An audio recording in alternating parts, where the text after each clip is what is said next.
Russia Ukraine युद्ध में 12 दिन बाद सेकंड घटनाक्रम बदलने लगे हैं। खबर है कि थोड़ी देर में यूक्रेन के राष्ट्रपति ज़ेलेंस्की से बात करेंगे प्रधानमंत्री नरेंद्र मोदी। अब तक करीब 15 लाख लोग यूक्रेन छोड़कर जा चुके हैं। 24 फरवरी को शुरू हुई जंग अब यूक्रेन की आम लोगों के लिए जी का जंजाल बन गई है। सहमे लोग सुरक्षित इलाकों की तरफ जाना चाहते हैं, भाग रहे हैं और इसके चलते इन 12 दिनों में सदी का सबसे बड़ा पलायन भी पूरी दुनिया ने देखा है। नमस्ते, मैं राशिद। रशिया की सेना ने यूक्रेन की राजधानी कीव पर दो तरफ से हमला किया। पूर्व की तरफ से रशिया की सेनाएं कीव में दाखिल होने के लिए आगे बढ़ रही हैं लगातार। वहीं पश्चिम की तरफ से रशिया के सैनिक आम लोगों को निशाना बनाने में लगे हैं। ज़ेलेंस्की ने रशियन हमले झेल रहे खार्किव, चेर्निहाइव, मारियुपोल, खेरसोन, होस्टोमेर और वोल्नोवाखा शहरों को सोवियत परंपरा के मुताबिक हीरो सिटी की उपाधि दी है। सेकेंड वर्ल्ड वॉर के बाद सोवियत संघ के 12 शहरों को यह खिताब दिया गया था और रशिया यूक्रेन के बीच जारी जंग ने आम लोगों की जिंदगी दुश्वार कर दी है। क्या पुरुष, क्या महिलाएं, क्या बुजुर्ग, क्या बच्चे, कोई भी मिसाइलों के हमलों और सेना की गोलीबारी के बीच महफूज है ही नहीं। सवाल बड़ा यह है कि कौन रुकेगा, कौन झुकेगा। सवाल बड़ा यह है कि पुतिन ने क्या खोया, क्या पाया। सवाल बड़ा यह है कि दुनिया ने क्या खोया, क्या पाया। सवाल बड़ा यह है कि 12 दिन के बाद भारत पर असर कितना हुआ है। इस बीच आपके टीवी स्क्रीन पर सबसे बड़ी खबर, प्रधानमंत्री नरेंद्र मोदी यूक्रेन के राष्ट्रपति ज़ेलेंस्की से बात करेंगे। ये सूत्रों के हवाले से बैटल जोन की बड़ी खबर है। प्रधानमंत्री नरेंद्र मोदी फोन पर करेंगे राष्ट्रपति यूक्रेन के प्रेसिडेंट ज़ेलेंस्की से बात। यूक्रेन रशिया युद्ध को लेकर चर्चा की जाएगी। इस वक्त की बड़ी खबर है, बिग ब्रेकिंग है। यूक्रेन के विदेश मंत्री ने मोदी से बात करने की मांग की थी। इससे पहले भी यूक्रेन के प्रेसिडेंट ने यह कहा था कि भारत दखल करे, क्योंकि भारत अपने आप में एक सुपर पावर है और उसे पुतिन से यानी रशिया से बात करना चाहिए, क्योंकि यूक्रेन का भविष्य अधर में लटका हुआ है।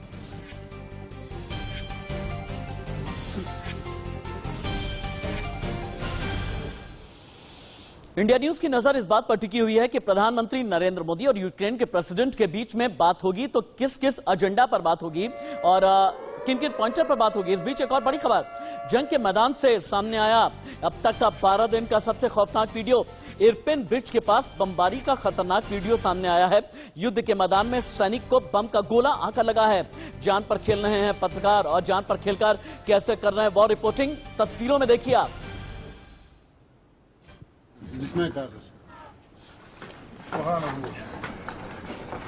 ये जंग का सबसे खौफनाक वीडियो है। एक एक फ्रेम अगर आप देखेंगे तो आपका भी दिल दहल जाएगा। फिर से दिखाया जाए ये वीडियो, जितनी बार हो सके दिखाएं, क्योंकि इससे ज्यादा खौफनाक और कोई वीडियो नहीं हो सकता।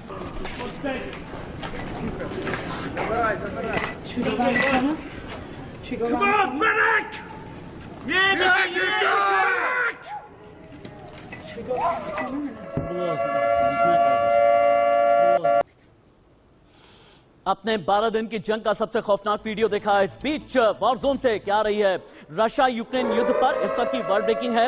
रशिया पर भड़क गए हैं यूक्रेन के राष्ट्रपति ज़ेलेंस्की और ज़ेलेंस्की ने कहा न माफ करेंगे, नहीं भूलेंगे, चुन चुन कर मारेंगे, चुन चुन कर कब्र तक पहुंचाएंगे। ज़ेलेंस्की ने दुश्मनों को चुन चुन कर मारने का ऐलान किया है। यूक्रेनी नागरिकों के मारे जाने पर बहुत इमोशनल भी हो गए ज़ेलेंस्की। देखिए,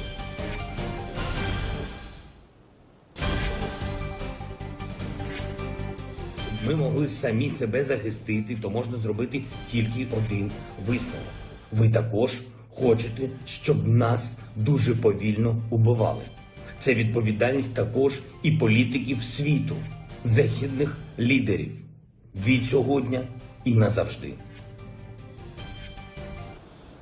आपने ज़ेलेंस्की को सुना किस तरह से ज़ेलेंस्की ने कहा कि चुन चुन कर मारेंगे, कब्र में उसे भेजेंगे जो भी यूक्रेन का गुनहगार है। अगली बड़ी खबर, यूक्रेन पर हमला करने वाले रशिया के खिलाफ प्रदर्शन बहुत तेज हो गया है। रशिया यूक्रेन से लेकर दिल्ली तक विरोध प्रदर्शन तेज हो चले हैं। यूक्रेन में राष्ट्रगान गाकर भी प्रदर्शन कर रहे हैं लोग और लोगों का यह कहना है कि क्यों आखिरकार हम भुगत रहे हैं और हम क्यों भुगतने को मजबूर हैं। अगर दो राष्ट्राध्यक्षों के बीच ये ईगो की लड़ाई है तो अब एक एक करके आपको हम प्रदर्शन की अलग अलग तस्वीरें दिखाते हैं। मेरे बाईं तरफ आप देखेंगे कि प्रदर्शन में क्या क्या आपको नजर आ रहा है। यूक्रेन में रशिया की सेना जगह जगह जनता का विरोध झेल रही है। स्थानीय जो जनता है देश के झंडे के साथ सड़क पर निकल रहे हैं। कई लोग राष्ट्रगान गाकर भी प्रदर्शन कर रहे हैं। उनका यह कहना है कि हमने क्या गुनाह किया है, हमारे अपनों ने क्या गुनाह किया है, हमने अपने बच्चे को खोया, हमने अपने पिता को खोया, हमने अपनी मां को खोया है। यहां से तस्वीरें बदलेंगी। जब तस्वीरें बदलेंगी तो उसकी तासीर में कुछ और भी है। यूक्रेन के सूमी में अफ्रीकी छात्रों ने सेना के खिलाफ प्रदर्शन किया। अफ्रीकी छात्रों ने सेना पर उन्हें बंधक बनाकर रशियन सेना के सामने ढाल बनाने का आरोप लगाया है। अफ्रीकी छात्र सेना से उन्हें देश छोड़ देने और देश लौट जाने के लिए बार बार कह रहे हैं और उनका यह कहना है हम ये दंश झेल नहीं सकते, हमने 12 दिन बहुत झेला है, हमने अपना जिंदगी भर का सब कुछ लुटा दिया है, गंवा दिया है, हम जाएं तो जाए कहां। एक और बड़ी खबर आ रही ब्रेक ब्रेकिंग है। रशिया से लड़ने के लिए 52 देशों के लगभग 20,000 स्वयंसेवक तैयार हो गए हैं, एक्टिव हो गए हैं। इस वक्त की बड़ी खबर, रशिया के खिलाफ 52 देशों के हजारों स्वयंसेवक एक्टिव हो गए हैं। रशिया से लड़ने के लिए 52 देशों के स्वयंसेवक एक्टिव हो गए हैं। 52 देशों के 20,000 स्वयंसेवक इस वक्त यूक्रेन जाने की फिराक में हैं। यूक्रेन के विदेश मंत्री दिमित्री कुलेबा ने यह बड़ा दावा किया है। तस्वीरें आगे की हम आपको दिखाते हैं। यूक्रेन के कई शहरों में कितने विरोध प्रदर्शन किए जा रहे हैं। रशियन सेना के खिलाफ आम जनता कैसे सड़क पर नजर आ रही है। तस्वीरों में आपको नजर आ रहा है कि लोग सड़क पर उतरे हुए हैं। वो ये कह रहे हैं कि अब युद्ध बंद होना चाहिए। इसी तरह एक जगह यूक्रेनी लोग जुटे और उन्होंने रशिया की सेना के खिलाफ प्रदर्शन किया। उन्हें हटाने के लिए फायरिंग भी की है और उनका यह कहना है कि हमारी हिम्मत, हमारा जज्बा किसी भी तरीके से कम नहीं होगा। अगली खबर, ये विरोध प्रदर्शन सिर्फ और सिर्फ ऐसा नहीं है कि यूक्रेन की सरजमी पर है। बिग ब्रेकिंग ये है, महायुद्ध की चौंकाने वाली बहुत बड़ी विस्फोटक ब्रेकिंग। यूक्रेन की media agency the Kyiv independent ने बड़ा दावा किया है कि सेना में रशिया सीरियाई लड़ाकों की भर्ती कर रहा है। हजारों की तादाद में सीरियाई रशिया पहुंच चुके हैं। यानी अब खतरे की तरफ और भी बढ़ने लगा है युद्ध। और अगर यह युद्ध खतरे की तरफ बढ़ने लगा है तो फिर अपने आप में इंडिकेशंस कई नजर आ रहे हैं। जो तस्वीर है वो बता रही है कि यूक्रेन में रशिया के कब्जे वाले शहर नोवा काखोवा में लोगों ने रैली निकाली है। बड़ी तादाद में लोग जुटे हैं, जमकर प्रदर्शन किया है, चीखे हैं, चिल्लाए हैं, नारे लगाए हैं और उनका यही कहना है कि यहां से अब फौज जाना चाहिए और युद्ध बंद होना चाहिए क्योंकि हमारे अपनों का भविष्य अधर में लटक गया है। वहीं यूक्रेन के खिरसन की तस्वीर आप इसके बाद देखें। स्थानीय लोगों ने रशिया की सेना का विरोध किया, इसके खिलाफ जमकर नारेबाजी की है। रशिया से युद्ध रोकने और शांति के लिए एक बुजुर्ग महिला ने भगवान से प्रार्थना की है। सड़क पर निकल करके आप देखेंगे, जज्बाती हो जाएंगे। एक और बड़ी खबर, उसके बाद हम पैनल ओपन कर देंगे।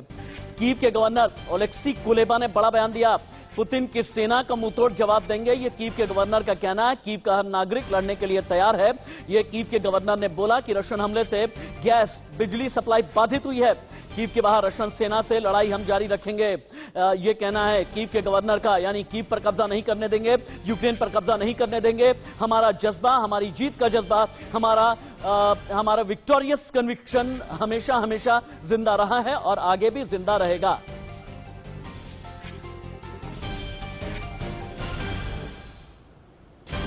गेस्ट पैनल ओपन कर देते हैं। मेरे साथ में आलोक मेहता जी हैं, इसके अलावा मेजर रिटायर्ड मोहम्मद अली शाह हैं, रक्षा विशेषज्ञ, wing commander retired Praful Bakshi defence expert मेरे साथ में हैं, जतिन गोस्वामी इंडियन एयरबेस से लाइव, इसके अलावा नवीन निशान भी रिपोर्ट कर रहे हैं, अरविंद मोहन जी भी मेरे साथ जुड़े हुए हैं। जतिन, सबसे पहले आपके पास आते हुए, चूंकि हिंदुस्तान को आज की तारीख में इंतजार है हर जोत का, हिंदुस्तान को इंतजार है अपने हर उस बच्चे का जो महीनों तक यूक्रेन में फंसा रहा, जिसने युद्ध की विभीषिका को अपनी आंखों के सामने देखा है। C-17 ग्लोब मास्टर, जिसे वीके सिंह भी जिसमें साथ आ रहे हैं, ये लगभग कब तक इंडियन एयरबेस पहुंचेगा और हरजोत के आने की क्या जानकारी आपके पास है?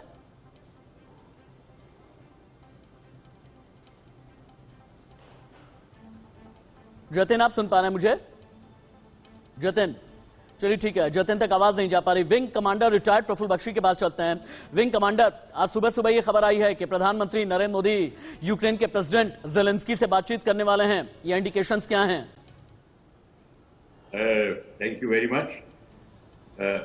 ये इंडिकेशंस बहुत अच्छे हैं और जैसे कि हमने आपके शायद चैनल पर पहले भी बोला है, सबसे पहला कार्यक्रम ये है होना चाहिए कि ह्यूमैनिटेरियन एस्पेक्ट को लेकर जो न्यूट्रल कंट्री जो न्यूट्रल स्टैंड ले रही हैं वो इस समय अपना योगदान दें। और ये जो टॉक होने वाली है, बात होने वाली है टेलीफोन द्वारा यूक्रेनियन प्रेसिडेंट और मोदी साहब के साथ, ये एक बहुत अच्छी बात होगी। इसमें मोदी साहब अपना पॉइंट जरूर आगे रखेंगे और वो ह्यूमैनिटेरियन रिक्वायरमेंट को होगा। यस, लड़ाई ठीक नहीं है वो जरूर बोलेंगे और ये भी बोलेंगे कि बात वार्तालाप से और बातचीत से हो तो बहुत अच्छी बात है।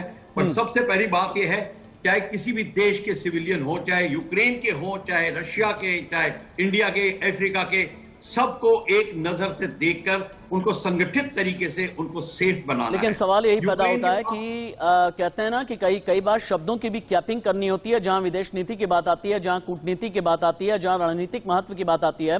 तो ऐसे में आलोक जी, शब्दों की ये कैपिंग क्या रहने वाली है? क्योंकि हमें ये पता है कि रक्षा मामले में या फिर रक्षा व्यापार के मामले में इस वक्त रशिया हमारा सबसे बड़ा दोस्त है, सबसे अहम हमारा साझेदार है। तो ऐसे में मोदी क्या बोलेंगे और ज़ेलेंस्की क्या बोलेंगे, संभावित क्या है? देखिए, भारत वैसे ओपन एक तरह से नहीं कहना चाहिए कि वो मध्यस्थता करे, लेकिन शांति के लिए भारत के प्रयास बहुत महत्वपूर्ण है। क्योंकि जिस तरह से रूस के साथ हमारे व्यापारिक संबंध है, बल्कि मैं आपको बताऊं, इस समय भी कुछ लोग वहाँ बाकायदा जो बहुत बड़े कारपोरेट हैं वो लोग भी वहाँ पर काम कर रहे हैं कि भाई किस तरह से इसको शांति के प्रयास हो।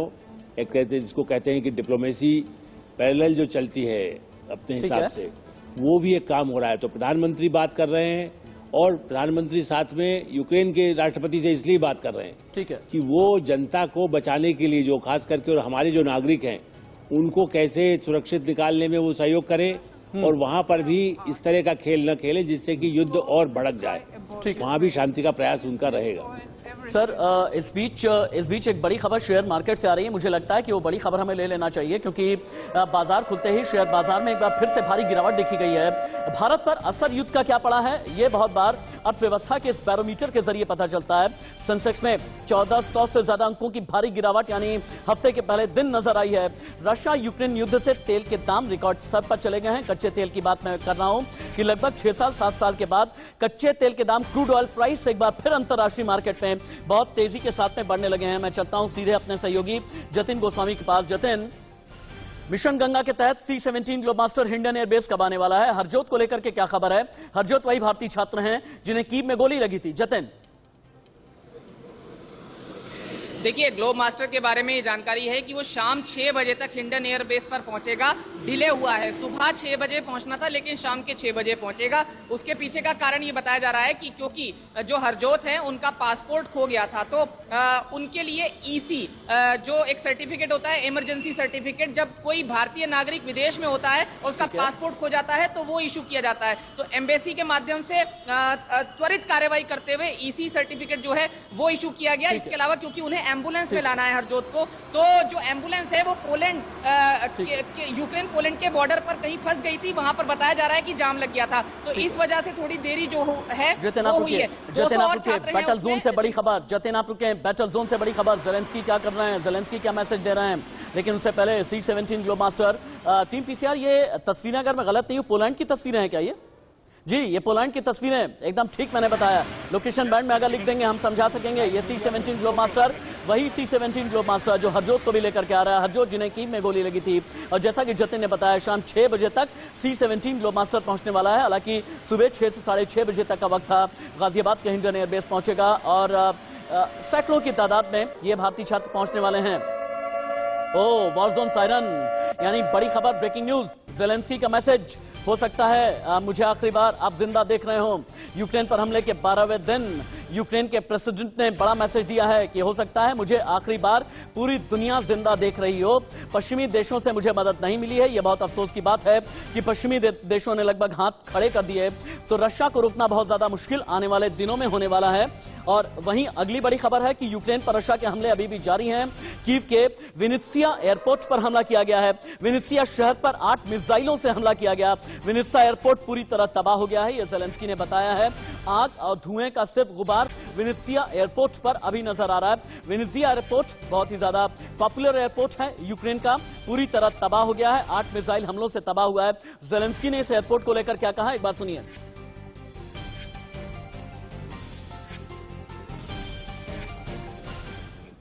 Ракетний удар по Вінниці, 8 ракет проти нашого міста, проти нашої мирної, доброї Вінниці, яка ніколи не загрожувала Росії жодним чином. Ракетний удар жорсткий, цинічний, повністю зруйнований аеропорт. Вони продовжують знищувати нашу інфраструктуру, наше життя, яке будували ми, будували наші батьки, наші дідусі, бабусі, покоління. सीधे मेजर मोहम्मद अली शाह के पास चलते हैं। मेजर मोहम्मद अली शाह, दो चीजें निकल करके आ रही हैं। प्रधानमंत्री नरेंद्र मोदी की अगर यूक्रेन के प्रेसिडेंट के साथ में बातचीत होगी इसे लेकर के, तो मैंने विंग कमांडर और आलोक जी से बात की है, लेकिन ये बताएं, क्योंकि अब ये कहा जा रहा है कि रशिया अपनी स्ट्रैटेजी में परिवर्तन कर रहा है। आप एक फौजी हैं, अगर 12 दिन 13 दिन कहीं पर युद्ध के मैदान पर लग जाते हैं और अगर सीरियाई लड़ाकों को भी रशिया बुलाने की फिराक में है, तो फिर क्या माना जाए कि आगे आने वाले दिन कितने ज्यादा खतरनाक हो जाएंगे अगर सीरिया के लड़ाके भी इस युद्ध में घुस आते हैं तो?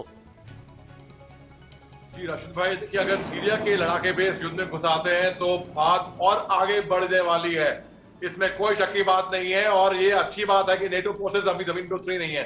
भाई हमारे प्रधानमंत्री नरेंद्र मोदी साहब जब बात करेंगे प्रेसिडेंट व्लादिमीर ज़ेलेंस्की से, तो बिल्कुल एक शांति का, पीस का संदेशा लेके ही बात करेंगे।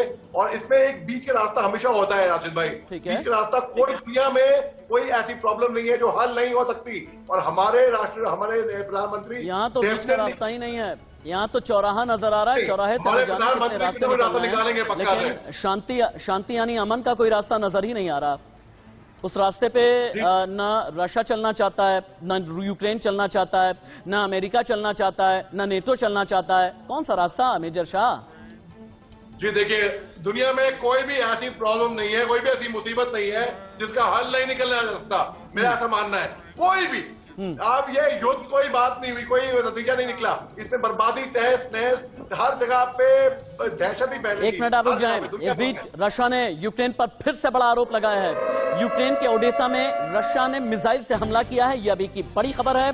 Big breaking, war zone, battle zone breaking. Kharkiv में रिहायशी इमारतों पर हमला किया गया है। रशियन हमले में यूक्रेन के 364 आम लोगों की मौत हुई है। संयुक्त राष्ट्र ने यह जानकारी दी है। ज़ेलेंस्की ने अमेरिका से और भी हथियारों की मांग की है। खार्किव में तेज धमाकों की आवाजें लगातार सुनाई दे रही हैं। इस वक्त की बिग ब्रेकिंग है, इस वक्त की बड़ी खबर। अगली बड़ी खबर चलाएं। रशिया ने यूक्रेन पर बहुत बड़ा आरोप लगा दिया है। यूक्रेन परमाणु हथियार बना रहा है, यह रशिया का कहना है। चेरनोबिल में परमाणु डर्टी बम बना रहा है यूक्रेन। यूक्रेन से दुनिया को बड़ा खतरा है, यह रशिया ने कहा है। अरविंद मोहन जी के पास चलते हैं। अरविंद जी, 12 दिन के बाद दुनिया कहां आकर के खड़ी है? देखिए, लड़ाई जिस तरह से शुरू हुई थी और जिस तरह से रूस को बॉर्डर एकदम खुला मिल गया, पूरी तैयारी उसने कर रखी थी, 3 तरफ से कीव को घेरे हुए था, तो उस हिसाब से तो लड़ाई काफ़ी लंबी हो गई है। और अभी भी लक्षण यही दिख रहे हैं कि अभी ये लंबा खींचेगी और जितना ही वक्त लगेगा, भले कितना भी यूक्रेन अकेला पड़ गया हो, लेकिन जितना वक्त लगेगा मेरे ख्याल से रूस की भी परेशानियां उतनी ही बढ़ेंगी। सर ठीक 30 सेकंड के बाद आप यहीं से अपनी बात अरविंद जी आगे बढ़ाइएगा। ये जो तस्वीरें नजर आ रही हैं, ये देखिए हरजोत की तस्वीर है। एक एम्बुलेंस के जरिए पोलैंड लाया गया है हरजोत को। हरजोत जो कीव में फंसे हुए थे, जिन्हें गोली लगी थी, जिनके बारे में केंद्रीय मंत्री वीके सिंह ने जानकारी भी दी थी। ये तस्वीरें लाइव अभी आपको पोलैंड की नजर आ रही हैं। हरजोत आपको लाइव नजर आ रहा है और पूरे हिंदुस्तान का इकलौता चैनल इंडिया न्यूज जिसने हरजोत से बात की थी और जिसने हरजोत की बातचीत हरजोत के परिवार के साथ में कराई थी। और हरजोत के परिवार वाले बहुत इमोशनल हो गए थे। हरजोत को टीवी स्क्रीन पर आप देख पा रहे हैं। हरजोत के चेहरे पर हालांकि अभी भी एक उदासी जरूर है, लेकिन हरजोत को यह पता है कि अपने वतन वापस जा रहे हैं, अपनी मिट्टी की खुशबू में वापस जा रहे हैं, महफूज जगह पर वापस जा रहे हैं। लिहाजा हरजोत और हरजोत का परिवार इन तस्वीरों को देखने के बाद में ये समझ पाएगा कि मेरा बेटा वापस आ रहा है। और पूरे हिंदुस्तान के लिए बड़ी खबर है। और मिशन गंगा के तहत भारत सरकार की जितनी तारीफ की जाए कम, इंडियन एम्बेसी की जितनी तारीफ की जाए कम, कि ऐसी पैनिक सिचुएशन में भी पूरी ग्रेविटी के साथ में और एक ऐसे वक्त में आप अगर तस्वीरों में देख सकते हैं कि यहाँ पर पोलैंड के भी कई लोग मौजूद हैं जो हरजोत को सहारा दे रहे हैं। कई ऐसे मेडिकल असिस्टेंट हैं जो एम्बुलेंस से अब C-17 ग्लोबमास्टर में हरजोत को लेकर के आएंगे। C-17 ग्लोबमास्टर में कभी भी आपको जनरल वीके सिंह केंद्रीय मंत्री नजर आ सकते हैं। अरविंद जी अपनी बात यहीं से आगे बढ़ाएं। अरविंद जी, उसमें ये जरूर है कि प्रतिबंधों से दुनिया को भी परेशानी हो रही है और हमारे जैसे मुल्क को भी परेशानी होने लगी है, जिसका युद्ध से सीधा अभी उस तरह से कोई वास्ता नहीं है। बच्चों का मामला छोड़ दीजिए तो लेकिन दिक्कत ये है रूस की कि रूस को जो परेशानी है वो अकेले झेलनी है, बाकी दुनिया ये परेशानी बांट के झेल रही है। जो भी आर्थिक मुश्किलें दुनिया को आ रही हैं वो अलग अलग किस्म की हैं और थोड़ी थोड़ी सबके हिस्से में आ रही हैं। ठीक है। रूस को अकेले, रूसी लोगों को अकेले परेशानी, तो ये जो विरोध आप अभी दिखा रहे थे कि सिविलियन विरोध होने लगा है, माने मिलिट्री और लड़ाई का विरोध छोड़िए, लोग सड़कों पे निकल के आ रहे हैं। जितने लोग यूक्रेन में आ रहे हैं उसके कई गुना लोग आपको रूस में दिखाई दे रहे हैं जी। कि रूस में भी इस किस्म का, क्योंकि रूसी लोगों का जीना भी, एक तो युद्ध की अपनी नैतिक अनैतिक जो भी चीजें हैं उसका विरोध हो रहा है, लेकिन उससे भी ज्यादा जो आर्थिक मुश्किलें शुरू होने वाली हैं या हो गई हैं रूस की, वो भी रूस के लोगों को परेशान करने लगी हैं। रूस के लोग तो ये कितने जो परेशान हैं सिविलियन ना, विरोध अरविंद है साहब? वो वहां ज्यादा दिखाई दे रहा है। आई एम रियली सॉरी आपको रुकना पड़ रहा है क्योंकि वॉर जोन से इंडिया न्यूज संवाददाता की रिपोर्ट आ रही है। राहुल गौतम और जेपी रमैया, मेरे दो सहयोगी इस वक्त यूक्रेन के अलग अलग बॉर्डर्स पर हैं, हंगरी में हैं, पोलैंड में हैं। जंग के बीच की एक जाबाज रिपोर्टिंग राहुल गौतम और जेपी रमैया की देखें आप। यहाँ हंगरी में पूरी स्पीड से चल रहा है। मैं अभी मौजूद हूँ एक बस में। क्या हालात हैं यूक्रेन के अंदर और अब किन हालातों में हंगरी तक पहुंचे, बुडापेस्ट में आए?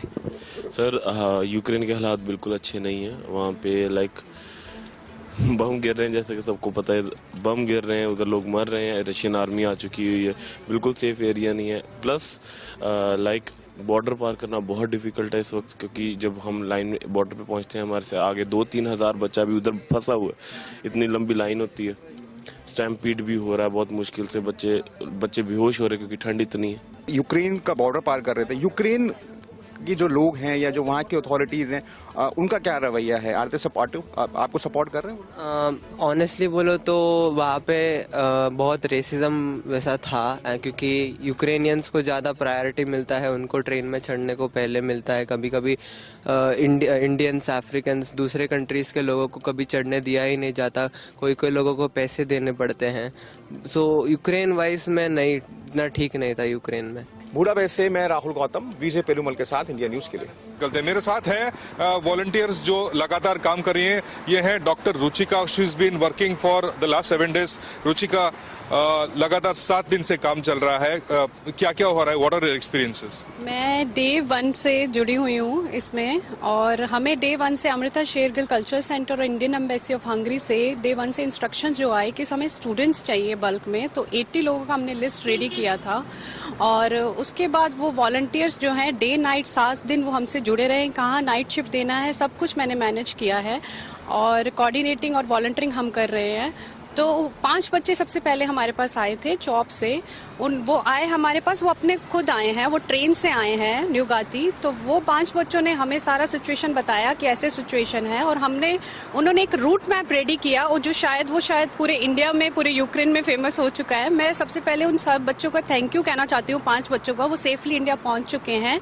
जब मौका मिला फेलो इंडियंस की मदद करने, तो हमने जितना हो पाया हमने किया। हम जॉब करते हैं, जॉब से जल्दी निकल के छुट्टी लेके जितना हो सके हम ट्राई कर रहे हैं मदद करने की। जंग की जाबाज रिपोर्टिंग देख रहे थे आप, यूक्रेन बॉर्डर बुडापेस्ट से लाइव रिपोर्ट कर रहे थे। लेकिन इस बीच एक और बड़ी खबर है, रशिया की पुलिस ने प्रदर्शनकारियों की बहुत जमकर, बहुत बर्बरता पूर्वक पिटाई की है। एकतेरिनबर्ग में सड़क पर पीटे गए हैं प्रदर्शनकारी। यूक्रेन पर अटैक का विरोध कर रहे थे प्रदर्शनकारी, और पुलिस ने प्रदर्शनकारियों को खदेड़ कर पीटा है, पकड़ कर पीटा है।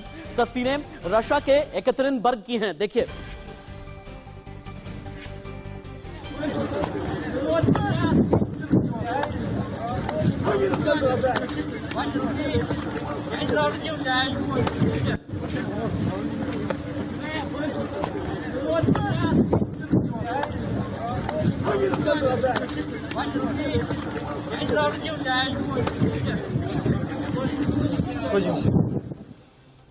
एक बार फिर से चलते हैं अपने पैनल के पास में। विंग कमांडर, इतिहास गवाह ये रहा है कि अगर विरोध प्रदर्शन को दबाए जाने की कोशिश की गई है तो उससे कहीं ज्यादा मुखालफत उठ खड़ी होती है।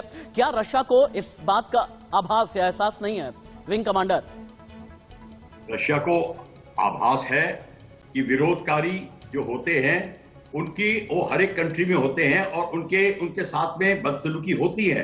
पर यहीं पे बात आती है एक कमांडर्स रिस्पॉन्सिबिलिटी की।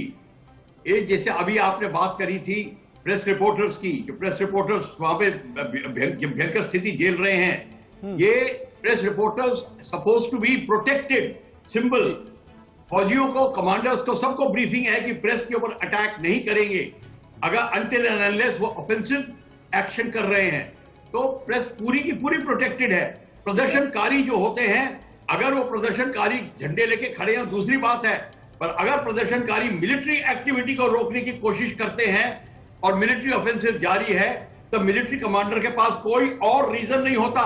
मिलिट्री नेसेसिटी डिमांड करती है कि वो उस समय वो अपना मिलिट्री ऑब्जेक्टिव हासिल करें।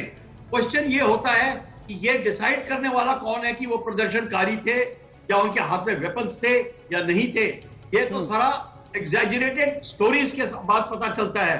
तो ये बात इसका बहुत ही ज्यादा महीन तरीके से हालांकि हमने बहुत ही डीप एनालिसिस किया हुआ है। प्रदर्शनकारी यूक्रेन में हैं, प्रदर्शनकारी रशिया में हैं, येकतरिनबर्ग जो रशिया का एक बहुत मशहूर शहर है वहां पर हैं, मॉस्को में भी प्रदर्शन किया जा रहा है। आलोक जी, आने वाले दिनों में घर के अंदर का ये प्रदर्शन पुतिन के लिए कितना महंगा पड़ेगा? देखिए, निश्चित रूप से ये जो वहां पर एक लोगों के मन में नाराजगी, तानाशाही तो है ही। पुतिन जिस ढंग से काम कर रहे हैं, उन्हीं के भाई बंधु यूक्रेन में है, इसलिए ये नाराजगी तो निश्चित रूप से एक महंगी तो पड़ेगी। लेकिन फिलहाल मुझे लगता है कि जब तक यूक्रेन पर कब्जा न कर लें तब तक पुतिन चैन से नहीं बैठेंगे। इस तरह के आप चीन देखिए, रूस देखिए, इन देशों में वैसे कोई डेमोक्रेटिक राइट, और खास करके इस समय जो है एक समूह जरूर है। और इसमें मैं मानता हूं कि अमेरिका ने भी एक समय में सोवियत रूस के अलग होने, मतलब पूरा टूटने के बाद भी अपना एक प्रभाव कुछ इलाकों में, ताइवान में भी ऐसे लोगों को जो उस सत्ता का, कम्युनिस्ट सिस्टम का विरोध कर सके, उनको बराबर कहीं न कहीं मदद भी की है। इसलिए एक वर्ग है वहाँ जो बाकायदा पुतिन के खिलाफ पहले भी सक्रिय थोड़ा थोड़ा रहा है। अब ऐसे और मौका मिला है शांति के लिए, और सारी दुनिया के लिए एक मैसेज तो है ही कि भाई वहाँ भी मानव अधिकार, जहाँ तक इस तरह की बात है, यूक्रेन में जो महाविनाश जैसा दिखाई दे रहा है उसको रोकने के लिए रशिया में भी एक विरोध है। लेकिन हाँ, पुतिन को उससे बहुत ज्यादा फर्क नहीं पड़ेगा, ये हमें मान के चलना चाहिए। ठीक है आलोक सर, बहुत जल्दी से एक बार नवीन निशांत के पास में चलते हैं। नवीन निशांत, क्योंकि हमने जंतर मंतर पर भी विरोध प्रदर्शन देखा था, आज भी क्या संभावित है दिल्ली में कुछ विरोध प्रदर्शन? नवीन, देखिए बिल्कुल बता दें कि जो रशिया का विरोध है ना सिर्फ रशिया और यूक्रेन में हो रहा है, बल्कि दिल्ली तक इसकी आग पहुंच चुकी है। हमने पिछले दिन देखा था कि जंतर मंतर पे काफी संख्या में लोग जुटे थे। वैसे लोग जो यूक्रेन के थे वो इंडिया में रहते थे, या फिर भारत के लोग जिनकी सहानुभूति है यूक्रेन से, ऐसे लोग जंतर मंतर पर जुटे थे। और अभी तक ऐसी कोई सूचना नहीं है, क्योंकि किसी भी प्रदर्शन से पहले उन्हें पुलिस अनुमति लेनी पड़ती है। तो ऐसे में अभी तक कोई सूचना नहीं है प्रदर्शन की। लेकिन कहीं ना कहीं जो यूक्रेन के लोग हैं, जो भारत में रह रहे हैं, उनके मन में अभी के समय आक्रोश जरूर है। ठीक है नवीन, दोबारा आपके पास लौट करके आते हैं। आगे बढ़े उससे पहले हेडलाइंस, हम तस्वीरें भी लेकर के आएंगे, एक्सक्लूसिव खबरें भी लेकर के आएंगे, और इसके अलावा big breaking, battle zone breaking भी, और पैनलिस्ट हमारे साथ जुड़े हैं। आगे बढ़े उससे पहले हेडलाइंस। एक क्विक रैपअप में मैं अपने दर्शकों को यह बता देता हूं कि 12 दिन में क्या क्या हुआ है। 12 दिन की जंग, और ज़ेलेंस्की ने यह कहा कि हो सकता है कि आखिरी बार पूरी दुनिया मुझे देख रही हो, और अब से थोड़ी देर के बाद में प्रधानमंत्री नरेंद्र मोदी और यूक्रेन के प्रेसिडेंट व्लादिमीर ज़ेलेंस्की के बीच में बातचीत होगी। लेकिन वॉर जोन, बैटल जोन की बिग ब्रेकिंग है, विस्फोटक ब्रेकिंग है। यूक्रेन में युद्ध के मैदान से बहुत बड़ी ब्रेकिंग न्यूज। रशिया की सेना ने कीव पर 2 तरफ से हमला बोल दिया है। पूरब की तरफ से रशिया की सेना कीव में दाखिल होने के लिए बढ़ने लगी है, पश्चिम की तरफ से आम लोगों को निशाना बनाया जा रहा है। ये अभी की स्ट्रैटेजी है, यानी कीव पर जल्दी से जल्दी अब पुतिन यानी रशिया की सेना कब्जा कर लेना चाहती है।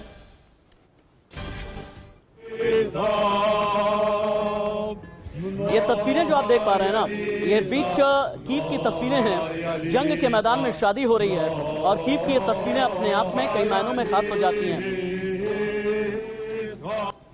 ये तस्वीरें अगर पूरी स्क्रीन पर हम लेकर के आएंगे, ये बड़ी खुशनुमा सी तस्वीरें हैं। जंग के मैदान में कैसे शादियां हो रही हैं, और जंग के मैदान में शादी की ये तस्वीर है। एक महिला है, ये हालांकि ये लोग टेरिटोरियल आर्मी से बिलोंग करते हैं, लेकिन अपने आप में बहुत ही खुशनुमा और खूबसूरत तस्वीरें हैं।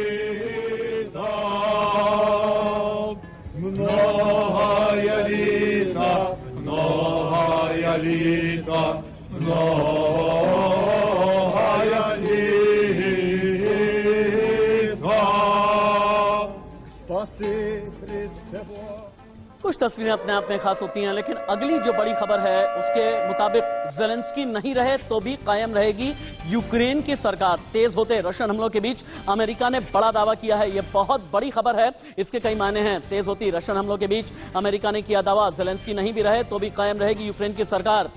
मेजर मोहम्मद अली शाह, इसका मतलब क्या है कि क्या अमेरिका को भी लगने लगा है कि कभी भी ज़ेलेंस्की को की जान के लिए खतरा है और तो भी यूक्रेन में सरकार कायम रहेगी? आखिरकार अमेरिका कहना क्या चाहता है? मेजर शाह, चलिए मेजर शाह हमारे साथ नहीं, विंग कमांडर, अगर यही सवाल मैं आपसे करूं तो?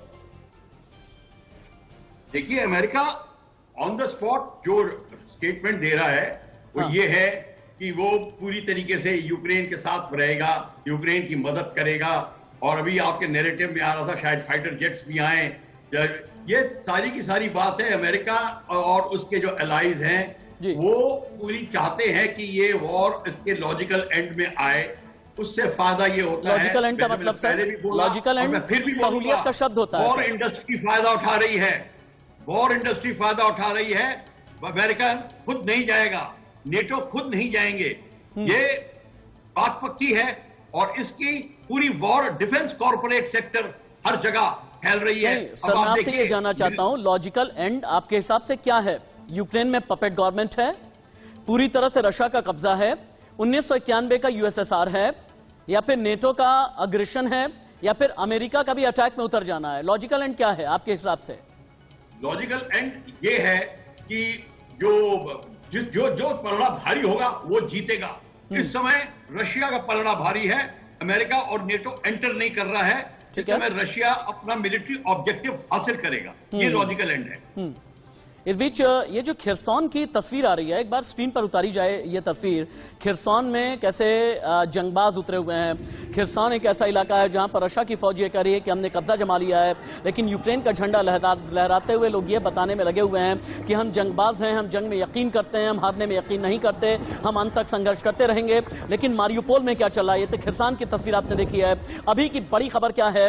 मारियुपोल से यूक्रेन के मारियुपोल और खार्किव में बहुत ज्यादा हालात खराब हो गए हैं। मारियुपोल खार्किव में खाने की कमी हो गई है, पानी की कमी हो गई है, दवा की बहुत किल्लत हो गई है। जान बचाने के लिए भाग रहे हैं खार्किव के लोग, मारियुपोल के लोग इधर उधर भागने में लगे हैं। खार्किव किस तरह खाक हो गया है, तस्वीरें अगर साथ में लगा करके टीम पीसीआर आप दिखाएंगे तो हम ठीक तरीके से देख पाएंगे कि खार्किव कैसे खाक हो गया है। ये तस्वीरें अपने आप में बयां कर रही हैं कि तबाही और बर्बादी की तस्वीरें कितनी आई हुई हैं। 12 दिन में कितनी तबाही हुई है। और तबाही को पैसे से मत आंकिए, तबाही को जिंदगी से अगर आप आंकेंगे ज्यादा सही होगा, ज्यादा अच्छा होगा। अरविंद जी, लॉजिकल एंड क्या होगा, जैसा कि अभी विंग कमांडर कह रहे थे, आपको क्या लगता है?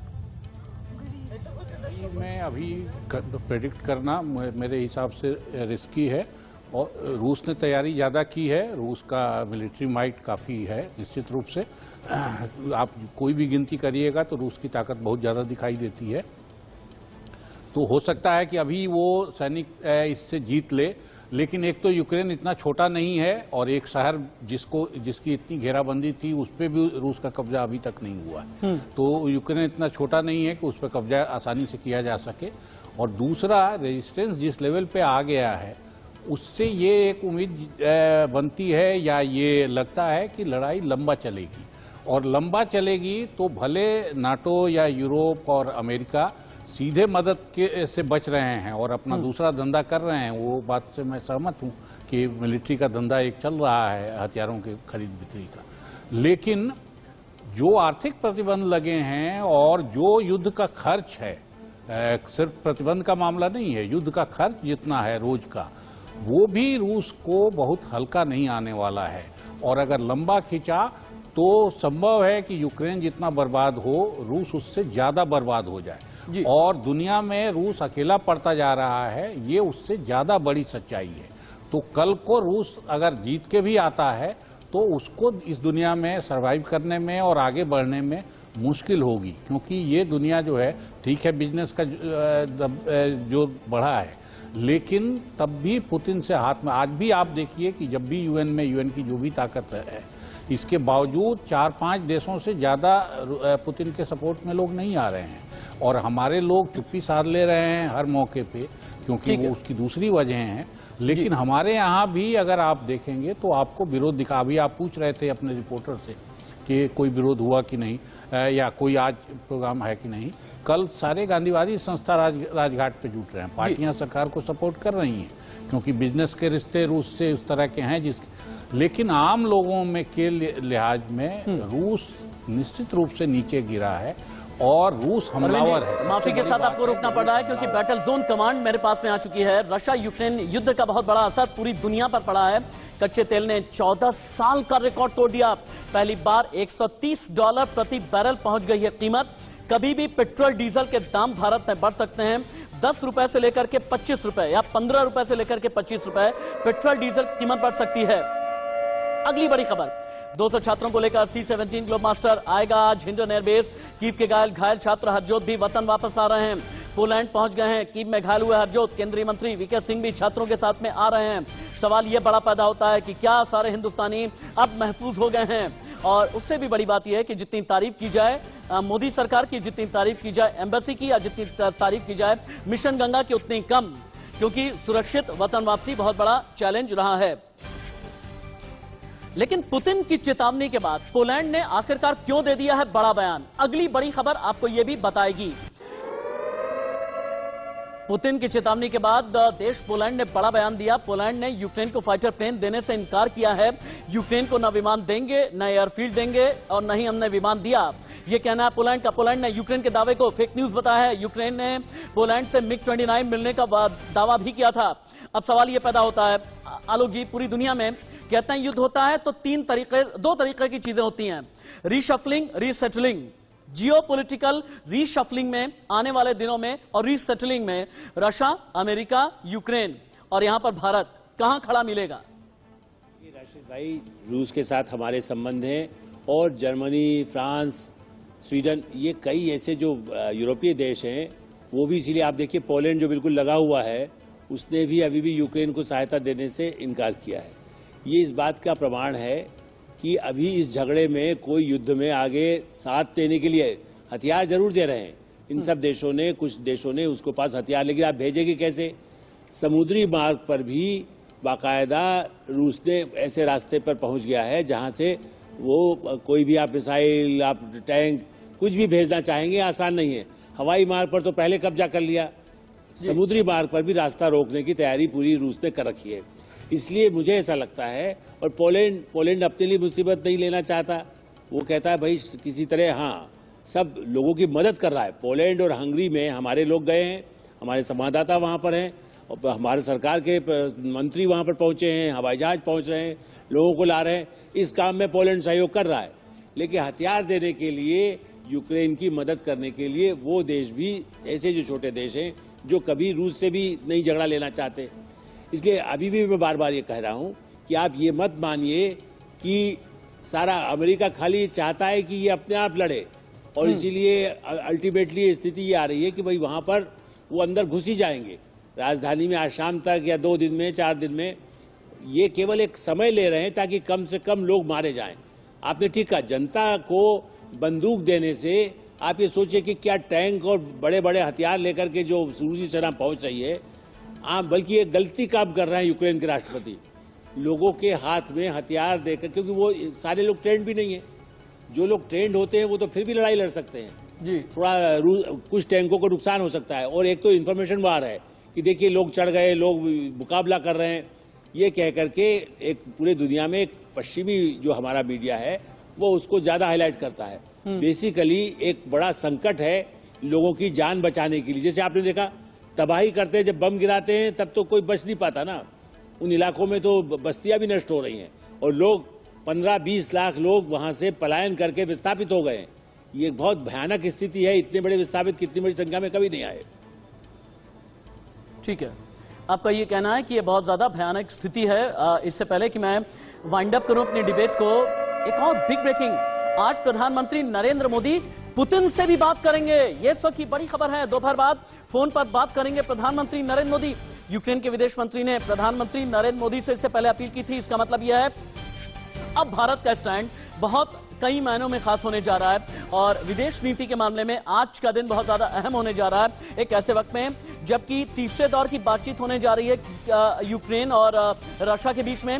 ऐसे में सुबह से दो बड़ी खबरें आई हैं कि यूक्रेन के राष्ट्रपति से प्रधानमंत्री नरेंद्र मोदी बातचीत करेंगे और इसके अलावा रशिया के राष्ट्रपति से भी प्रधानमंत्री नरेंद्र मोदी बात करेंगे। इस आज की दो बड़ी खबर है, यानी पुतिन और ज़ेलेंस्की दोनों के साथ ही मोदी बातचीत करेंगे। मैं आपका एक क्विक कमेंट अरविंद मोहन जी जरूर चाहूंगा, पुतिन से भी बात और ज़ेलेंस्की से भी बात। निश्चित रूप से अगर भारत अपने प्रभाव से किसी भी तरह से युद्ध में दखल दे सकता है तो उसको देना चाहिए, बल्कि ये रोल वो अब तक नहीं निभा रहा था, ये शिकायत हम कर सकते हैं। क्योंकि पुतिन अगर किसी की भी बात सुनने वाले इस दुनिया में हैं, जिन थोड़े से लोगों के, उसमें हमारे प्रधानमंत्री भी अभी हैं। ये हमारे लिए एक अच्छी बात है, हमारे खाली व्यावसायिक रिश्ते का मामला नहीं है। प्रधानमंत्री से उनकी अब ऐसी ट्यूनिंग है कि प्रधानमंत्री की बात को थोड़ी सी वक्त की बंदिशें हैं। Arvind sir, I am so sorry, मुझे वाइंड अप करना है। विंग कमांडर के पास 30 सेकंड के लिए मैं जाना चाहूंगा। विंग कमांडर, पुतिन इंपल्सिव हैं, पुतिन जिद्दी हैं, पुतिन सनकी हैं, पुतिन केजीबी के जासूस हैं, पुतिन तानाशाह हैं, क्या मोदी की बात सुनेंगे? बहुत जल्दी विंग कमांडर। बिल्कुल सुनेंगे। पुतिन मोदी की बात मोदी साहब की बात सुनेंगे और ज़ेलेंस्की भी सुनेगा। ठीक है, ये बहुत अच्छा और सुनहरा मौका है भारत को एक रिप्रोचमा और एटमॉस्फेयर क्रिएट करने का। ठीक है ना आप, और डिप्लोमेटिक होते हैं जी, डिप्लोमेटिक पोस्टरिंग में भी हम बहुत ज्यादा आगे निकल जाएंगे। ये सही मौका है। आप सभी का बहुत बहुत शुक्रिया, बहुत बहुत धन्यवाद। कीव में क्या चल रहा है, मारियोपोल में क्या है, खार्किव में क्या है, ओडेसा से लेकर के खिरसान तक हर जगह की जानकारी सिर्फ और सिर्फ इंडिया न्यूज देता रहेगा। छोटा सा ब्रेक, कहीं मत जाइएगा।